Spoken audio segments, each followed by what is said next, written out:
Hello दोस्तों, मैं अनामिका सिंह स्वागत करती हूँ एक बार फिर से आप सबका अपने YouTube channel hi fi study में। फ्रेंड्स, हम ऐतिहासिक काल को पढ़ रहे हैं जिसमें हम लोगों ने सिक्के के बारे में और प्रमुख अभिलेख और स्तंभ लेख सब कुछ पढ़ लिया था। साहित्यिक स्रोत में हम लोगों ने जो विदेशी यात्री आए थे उनके बारे में पढ़ा था तथा वेद पढ़ा था। वेद पढ़े, उपवेद पढ़े और ब्राह्मण ग्रंथ को पढ़ लिया था। आज का जो हमारा टॉपिक है, आज के टॉपिक में हम पढ़ेंगे आरण्यक। आरण्यक क्या होता है? वेद में हमने आपको बताया वेद 4 होते हैं, ऋग्वेद, यजुर्वेद, सामवेद, अथर्ववेद। उन चारों के ज्ञाता का नाम बताया, उनके उपवेदों को बताया। इन सबको पढ़ने के लिए आप हमारे इसके पहले के वीडियो को देख सकते हैं। आज हम पढ़ेंगे आरण्यक। आरण्यक क्या होता है? आरण्यक ऐसी पुस्तक होती है जिसको जंगल में लिखा गया होता है। उसकी रचना जो है किसी कमरे में, किसी बिल्डिंग में बैठकर नहीं होती है, उसकी रचना जंगल में हुई है, उसे आरण्यक कहा गया है। आरण्यक कौन सी पुस्तक है? तो केवल जो अथर्ववेद है, जो सबसे बाद में लिखा गया है, उसको छोड़कर जो 3 वेद हैं वो सारे आरण्यक कहलाते हैं। क्यों अथर्ववेद आरण्यक नहीं है? क्योंकि अथर्ववेद जो है वह बहुत बाद में लिखा गया था, 4-5 पीढ़ी बाद लिखा गया था। तब तक जंगल कटकर शहर बन चुके थे, इसलिए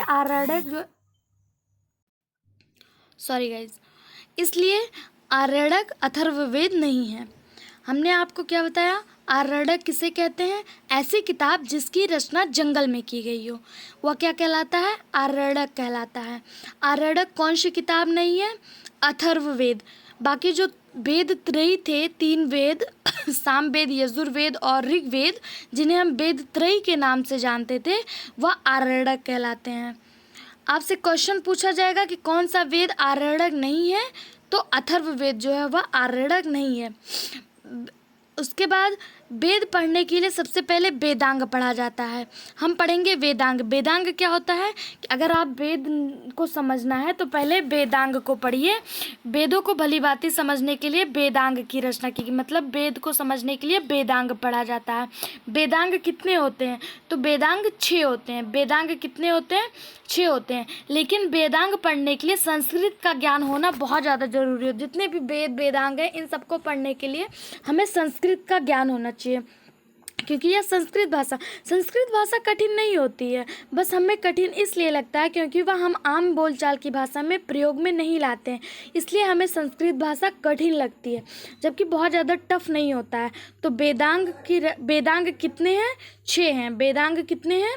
6 हैं। इनको याद करने का एक ट्रिक है, ब्याजो निसी कच्छ। ब्याजो निसी कच्छ, इससे याद करेंगे। बा से व्याकरण, या जा से ज्योतिष, ब्या से व्याकरण, जा से ज्योतिष, नी से निरुक्त, सी से शिक्षा, का से कल्प और छा से छंद। व्याकरण, ज्योतिष, निरुक्त, शिक्षा, कल्प और छंद, यह 6 वेदांग हैं। वेदांग की संख्या कितनी है? 6। कौन कौन से? व्याकरण, ज्योतिष, निरुक्त, शिक्षा और कल्प। व्याकरण को पढ़ने की जो सबसे अच्छी किताब है, जो सबसे अच्छी पुस्तक मानी जाती है, वह अष्टाध्यायी है, जिसकी रचना पाणिनि ने की थी। किसने की थी? पाणिनि ने की थी। व्याकरण की रचना किसने की थी? पाणिनि ने की थी। यह व्याकरण को पढ़ने की सबसे अच्छी पुस्तक मानी जाती है।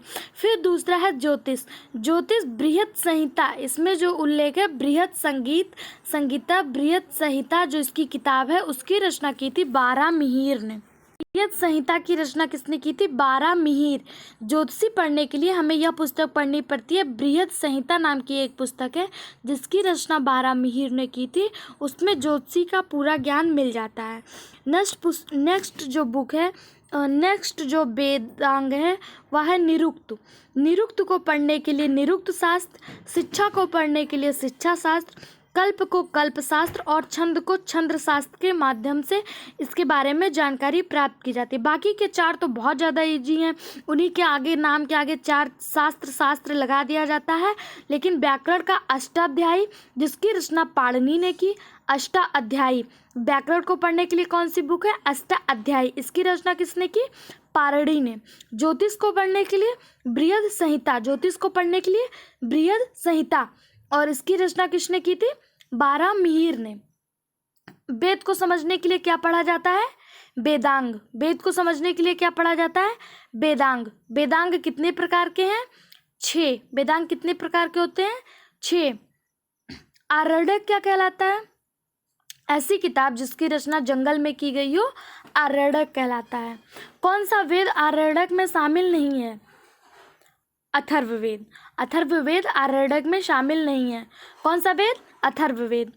वेद त्रयी के नाम से जाने जाने वाले वेद ऋग्वेद, सामवेद, अथर्ववेद, या क्या कहलाते हैं?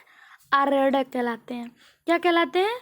आरण्यक कहलाते हैं। व्याकरण पढ़ने के लिए कौन सी पुस्तक पढ़नी होती है? अष्टाध्यायी। व्याकरण के लिए अष्टाध्यायी। व्याकरण के लिए अष्टाध्यायी। ज्योतिष के लिए बृहत संहिता। ज्योतिष के लिए बृहत संहिता। ज्योतिष के लिए बृहत संहिता। निरुक्त के लिए निरुक्त शास्त्र। निरुक्त के लिए निरुक्त शास्त्र। शिक्षा के लिए शिक्षा शास्त्र। शिक्षा के लिए शिक्षा शास्त्र। कल्प के लिए कल्प शास्त्र। कल्प के लिए कल्प शास्त्र। छंद के लिए छंद शास्त्र। छंद के लिए छंद शास्त्र। वेदांग को याद करने की जो ट्रिक है, ब्याजो निसी कच्छ। ब्याजो निसी कच्छ। ब्याजो निसी कच्छ। बृहत संहिता की रचना वारामिहिर ने की थी। बृहत संहिता की रचना वारामिहिर ने की थी। अष्टाध्यायी किसके द्वारा लिखी गई पुस्तक है? पाणिनि के द्वारा। अष्टाध्यायी किसके द्वारा लिखी गई पुस्तक है? पाणिनि के द्वारा। अब तक हम लोगों ने क्या क्या पढ़ा? वेद पढ़े, उपवेद पढ़े, ब्राह्मण ग्रंथ पढ़े, आरण्यक पढ़े। अब जो अगला है वह है पुराण। क्या है? पुराण। पुराण की संख्या कितनी है? 18। वेदांग की संख्या 6। वेद की संख्या 4। पुराण की संख्या 18। पुराण की संख्या 18। पुराण की संख्या 18। पुराण को ही वेदों का वेद कहा जाता है। वेदों का वेद किसे कहा जाता है? पुराण को। इसे ही 5वां वेद के नाम से जाना जाता है। 5वां वेद कौन कहलाता है? पुराण। पुराणों की संख्या कितनी है? 18। वेदों का वेद पुराण। 5वां वेद पुराण। इसकी रचना महर्षि ऋषि तथा उग्रश्रवा ने किया था। किसने किया था? महर्षि ऋषि और उग्रश्रवा ने। पुराण की रचना किसने की? उग्रश्रवा और महर्षि ऋषि ने। पुराण जो है, इसमें हमें प्राचीन राजवंशों की, यानी जो पुराने राजा महाराजा हैं, उनकी जानकारी हमें कहाँ से मिलती है? पुराण से। कहाँ से मिलती है? पुराण से। वैसे तो पुराण 18 होते हैं, लेकिन जो मेनली हमें पढ़ना है वह 3 ही पुराण है। विष्णु पुराण, मत्स्य पुराण और वायु पुराण। विष्णु पुराण, मत्स्य पुराण और वायु पुराण, इन तीनों को हमें पढ़ना है। विष्णु पुराण में हमें मौर्य काल की जानकारी मिलती है, मौर्य वंश की जानकारी मिलती है। मत्स्य पुराण में हमें सातवाहन वंश की जानकारी मिलती है। मत्स्य पुराण में ही विष्णु भगवान के 10 अवतारों की चर्चा की गई। यह बहुत ज़्यादा फेमस क्वेश्चन है कि विष्णु के 10 अवतारों की चर्चा किस पुराण में की गई है? तो विष्णु पुराण, मत्स्य पुराण में विष्णु के 10 अवतारों की चर्चा की गई। विष्णु पुराण में नहीं की गई है। कंफ्यूजन करने वाला क्वेश्चन है कि 10 अवतारों की चर्चा मत्स्य पुराण में की गई है, जबकि विष्णु पुराण जो है उसमें मौर्य वंश की चर्चा की गई है। और है वायु पुराण। वायु पुराण में गुप्त वंश की जानकारी मिलती है और इसी में हमें समुद्रगुप्त के घोड़े के बारे में पता चलता है। ऐसा कहा जाता है कि समुद्रगुप्त का जो घोड़ा था वह 3 समुद्र का पानी पीता था। इसका मतलब यह नहीं है कि वह एक समुद्र में पीता था, बस 3 ही समुद्र में पानी पीता था, बाकी किसी में नहीं, बल्कि यह है जो भारत के दक्षिण में जितने भी राज्य थे उन सब पर समुद्रगुप्त का कब्जा था। इसलिए कहा जाता है कि 3, यानी कि ईस्ट और वेस्ट और ईस्ट वेस्ट और साउथ के साइड तीनों तरफ के जो राज्य थे वह समुद्रगुप्त का ही था। इसलिए कहा जाता है कि समुद्रगुप्त का घोड़ा 3 समुद्र का पानी पीता था। इसकी जानकारी हमें वायु पुराण में मिलती है। कहाँ मिलती है? वायु पुराण में। गुप्त वंश की जानकारी वायु पुराण में। मौर्य वंश की विष्णु पुराण में। विष्णु भगवान के 10 अवतारों की चर्चा मत्स्य पुराण में। सातवाहन वंश की जानकारी मत्स्य पुराण में। सातवाहन वंश की जानकारी मत्स्य पुराण में। इसको याद करने का एक ट्रिक छोटा सा आप यह लगा सकते हैं कि वायु पुराण वायु कैसे बहता है? वायु गुप्त रूप से बहता है ना। वायु कभी हमें दिखाई देता है? नहीं दिखाई देता। वायु गुप्त रूप से बहता है, तो गुप्त वंश। और मत्स्य, सातवाहन वंश में आपने देखा होगा मात्र सत्तात्मक था। सातवाहन वंश कैसा था? मात्र सत्तात्मक। तो मात्र सत्तात्मक और मत्स्य, इससे एक छोटा सा मतलब मोटा मोटा आप ट्रिक बना सकते हैं। इसके बाद जो महात्मा बुद्ध, विष्णु भगवान के 10 अवतार में एक महात्मा बुद्ध के अवतार को भी कहा जाता है। महात्मा बुद्ध को भी विष्णु भगवान का 10वां अवतार माना जाता है। यहाँ तक समझ में आ गया? ठीक है, बताइए। पांचवा वेद पुराण। पांचवा वेद पुराण। मौर्य वंश की जानकारी विष्णु पुराण में। मौर्य वंश की जानकारी विष्णु पुराण में। विष्णु भगवान के 10 अवतारों की चर्चा मत्स्य पुराण में। विष्णु भगवान के 10 अवतारों की चर्चा मत्स्य पुराण में। गुप्त वंश वायु पुराण में। गुप्त वंश की जानकारी वायु पुराण में। पुराणों की संख्या 18। पुराणों की संख्या 18। वेदों का वेद किसे कहा गया? पुराण को। वेदों का वेद पुराण को। प्राचीन राजवंशों की जानकारी पुराण में। प्राचीन राजवंशों की जानकारी कहाँ मिलती है? पुराण में। वेदांग कितने हैं? 6। वेदांग कितने हैं? 6। उसको याद करने का ट्रिक ब्याजो निसी कच्छ। ब्याजो निसी कच्छ। व्याकरण, ज्योतिष, निरुक्त, शिक्षा, कल्प और छंद। व्याकरण, ज्योतिष, निरुक्त, शिक्षा, कल्प और छंद। व्याकरण, ज्योतिष, निरुक्त, शिक्षा, कल्प और छंद। ठीक है, इतना समझ में आ गया? ठीक है, अगला है उपनिषद। अगला क्या है? उपनिषद। अब तक क्या क्या पढ़े? वेद, उपवेद, ब्राह्मण ग्रंथ, आरण्यक, वेदांग और पुराण, यहाँ तक पढ़े। अगला है उपनिषद। उपनिषद कितने हैं? 108। उपनिषद कितने हैं? 108। कितने हैं? 108। पुराण कितने हैं? 18। पुराण कितने हैं? 18। वेदांग कितने हैं? 6। वेदांग कितने हैं? 6। उपनिषद का जो अर्थ होता है वह होता है गुरु के समीप, गुरु के निकट बैठकर ज्ञान प्राप्त करना। गुरु के पास बैठकर ज्ञान प्राप्त करना ही क्या कहलाता है? उपनिषद कहलाता है। उपनिषद क्या होता है? गुरु के निकट बैठकर ज्ञान प्राप्त करना ही क्या कहलाता है? उपनिषद कहलाता है। पहले के जो गुरु होते थे वह ऊपर बैठते थे और उनके आसपास शिष्य जो है बैठकर ज्ञान प्राप्त करते थे, उसे ही उपनिषद कहा जाता है। जैसे आप ऑनलाइन ज्ञान प्राप्त कर रहे हैं तो वह उपनिषद नहीं कहलाएगा, लेकिन अगर जो लोग इस क्लास में बैठे हुए हैं, यहाँ पर प्रेजेंट है, मेरे समीप बैठकर ज्ञान प्राप्त कर रहे हैं, तो उसे उपनिषद कहलाता है। यह ब्राह्मणों की, वृद्ध राजपूतों की एक प्रक्रिया मानी जाती है। ठीक है, इसमें मतलब इसका मतलब यह है कि इसमें ज़्यादा महत्व जो है वह राजपूतों को दिया गया है, ब्राह्मणों को इसमें कम महत्व दिया गया है। ब्राह्मण को ज़्यादा महत्व नहीं दिया गया, क्योंकि जो राजघराने के लोग होते थे वो लोग गुरु के समीप बैठकर ज्ञान प्राप्त करते थे, तो उपनिषद में राजपूतों को ही ज़्यादा महत्व दिया गया है। उपनिषद की संख्या कितनी है? 108। 108 उपनिषद तो हैं, लेकिन उनमें से जो मान्यता दी गई है वह केवल 13 उपनिषद को ही मान्यता प्राप्त है। कितने उपनिषद को? 13 उपनिषद को मान्यता प्राप्त है। ठीक है, इसमें से जो मेन उपनिषद है बृहद नारायण उपनिषद, यह सबसे बड़ा और प्राचीन उपनिषद है। सबसे बड़ा और प्राचीन उपनिषद कौन सा है? बृहद नारायण उपनिषद। सबसे बड़ा और प्राचीन उपनिषद बृहद नारायण उपनिषद। सबसे बड़ा और प्राचीन उपनिषद बृहद नारायण उपनिषद। दूसरा उपनिषद है कठोपनिषद। कठोपनिषद। कठोपनिषद। कठोपनिषद में क्या बताया गया? इसमें यम एवं नचिकेता की चर्चा की गई है। इसमें ओम शब्द के महत्व को दर्शाया। जो हम लोग मंत्र कोई पढ़ते हैं, ओम भूर्भुवः स्वः या ओम नमः शिवाय, ओम नमो भगवते, इसमें ओम शब्द का जो महत्व है वह कठोपनिषद में बताया गया है। इसकी जो विशेषता है वह कठोपनिषद में बताया गया है। उसके बाद जो सबसे महत्वपूर्ण है वह मुंडकोपनिषद। मुझे नहीं लगता कि मुंडकोपनिषद के बारे में कुछ भी बताने की जरूरत है, क्योंकि हम बचपन से पढ़ आ रहे हैं कि अशोक स्तंभ जो सारनाथ में स्थित है, उसके नीचे जो हमारा राष्ट्रीय वाक्य लिखा हुआ है सत्यमेव जयते, उसकी चर्चा मुंडको उपनिषद में मिलती है। सत्यमेव जयते की चर्चा मुंडको उपनिषद में मिलती है। सत्यमेव जयते भारत का राष्ट्रीय वाक्य है जो अशोक स्तंभ के नीचे लिखा हुआ है। अशोक स्तंभ कहाँ पर मौजूद है? सारनाथ में। फिर आता है जबालोपनिषद। जबालोपनिषद, इसमें ब्रह्मा विष्णु एवं महेश, जिसे हम त्रिमूर्ति के नाम से जानते हैं, उनकी चर्चा जो है वह जबालोपनिषद में की गई है। फिर आता है अलोपनिषद। अलोपनिषद यह सबसे बाद में आया हुआ उपनिषद है और इसमें जो है अकबर की रचना के इसकी रचना जो है वह अकबर के समय में हुई थी। अकबर का जब शासनकाल था तो उसमें अलोपनिषद की रचना की गई थी। फिर आता है स्मृत संहिता। अब हम लोगों ने उपनिषद पढ़ा, उसके बाद आता है स्मृत संहिता। इसमें प्राचीन राजवंशों की जानकारी मिलती है। स्मृत साहित्य की संख्या 36 है।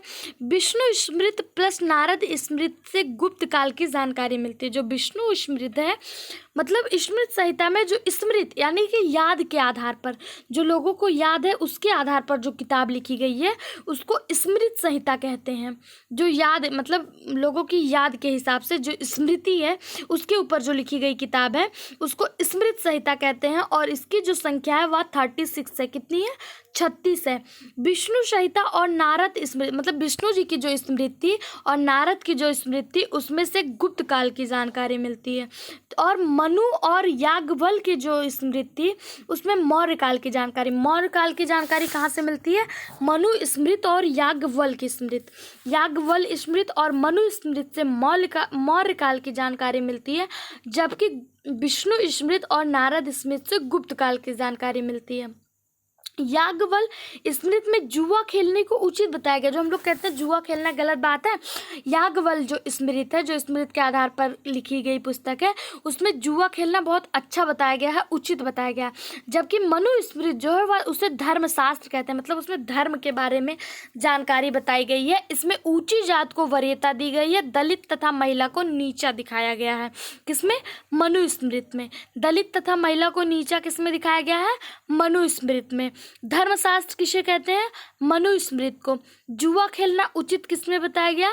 याज्ञवल्क्य स्मृत में। जो मनु स्मृत है इसमें विवाह के लिए पुरुष की आयु 25 वर्ष और लड़की की जो आयु है वो 12 वर्ष बताया गया है। किसमें? मनु स्मृत में। इसमें 8 प्रकार के विवाह की चर्चा की गई है मनु स्मृत में और संस्कार जो है वह 16 हैं। दाह संस्कार, अंतिम संस्कार,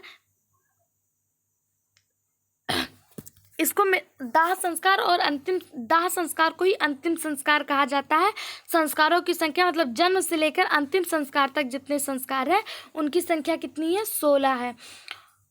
ऋण जो होते हैं वह 3 प्रकार के होते हैं। एक देव ऋण, एक ऋषि ऋण, एक पितृ ऋण।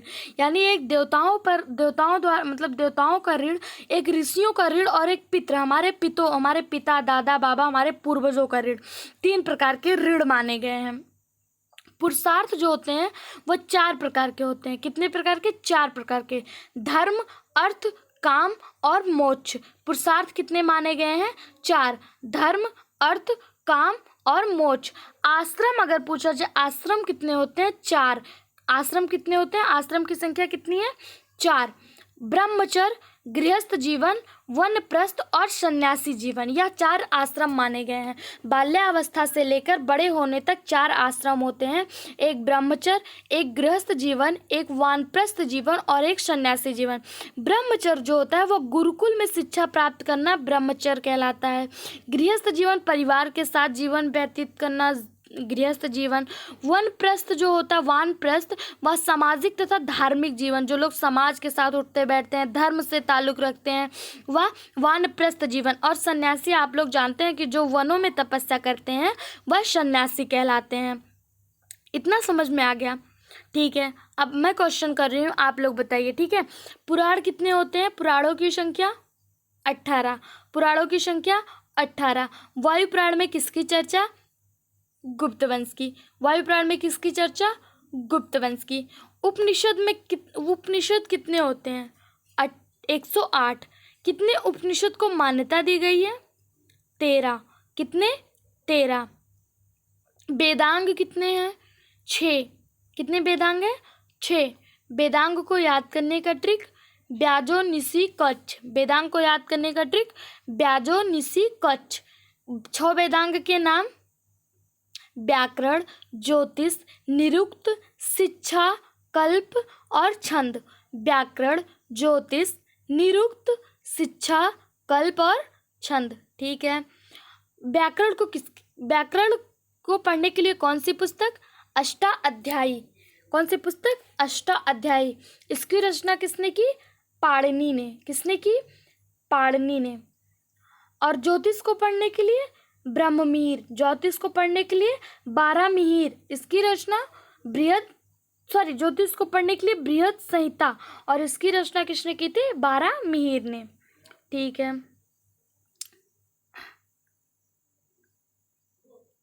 ठीक है। पुराणों में ज्योतिष का बहुत ही महत्व बताया गया। कहाँ पर? पुराणों में ज्योतिष का बहुत ही महत्व बताया गया है। मौर्य वंश की जानकारी कहाँ से मिलती है? विष्णु पुराण से। विष्णु भगवान के 10 अवतारों की चर्चा मत्स्य पुराण में।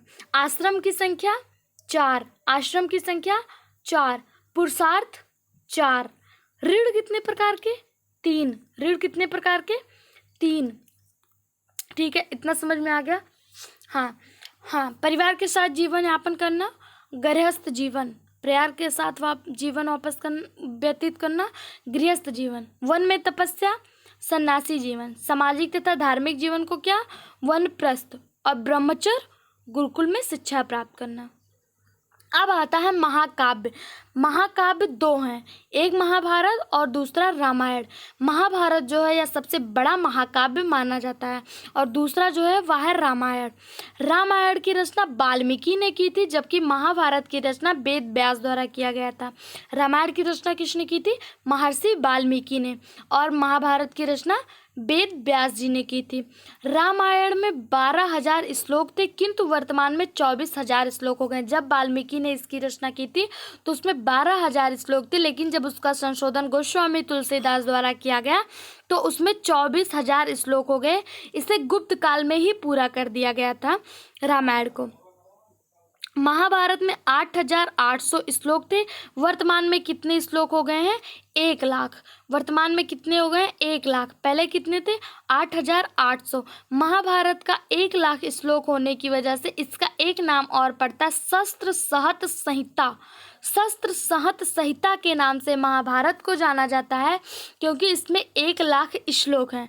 महाभारत के खंडों को पर्व कहा जाता है। जो उसके खंड विभाजित किए गए उसे पर्व कहा जाता है। इसमें कुल 18 पर्व हैं, यानी कि 18 खंड हैं। जबकि रामायण में कितने खंड हैं? बाल रामायण, हाँ, बाल काल, बाल खंड, ऐसे करके है ना। कितने हैं? ठीक है।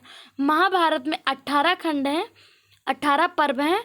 इसमें सबसे महत्वपूर्ण जो है वह भीष्म पर्व को माना जाता है, जिसमें कृष्ण और अर्जुन के वार्तालाप, जिसे हम भगवत गीता के नाम से जानते हैं, वह भीष्म पर्व में उपस्थित है। और यह सबसे महत्वपूर्ण है, जिसे हम भगवत गीता कोई अलग लिखी हुई किताब नहीं है। यह महाभारत का एक पर्व है जिसे हम भीष्म पर्व के नाम से जानते हैं। इसी में भगवत गीता की चर्चा की गई है, जो कृष्ण द्वारा अर्जुन को समझाया जा रहा है। उम्मीद है यहाँ तक का वीडियो आप लोगों को समझ में आया होगा। अगर कुछ भी पसंद नहीं आ रहा तो कमेंट बॉक्स में कमेंट करके बताइएगा। अगर वीडियो थोड़ा भी पसंद आया होगा तो अपने दोस्तों के साथ ज़्यादा से ज़्यादा शेयर करिए, चैनल को लाइक करिए, सब्सक्राइब करिए। Thank you so much. अगला जो हमारा टॉपिक है वो है प्राचीन इतिहास। अब यहाँ से हम प्राचीन इतिहास के बारे में पढ़ेंगे। हमारे नेक्स्ट वीडियो को देखना ना भूलें, बेल आइकन पर क्लिक करें तथा कमेंट बॉक्स से हमारा टेलीग्राम चैनल ज़रूर से ज़रूर ज्वाइन करें।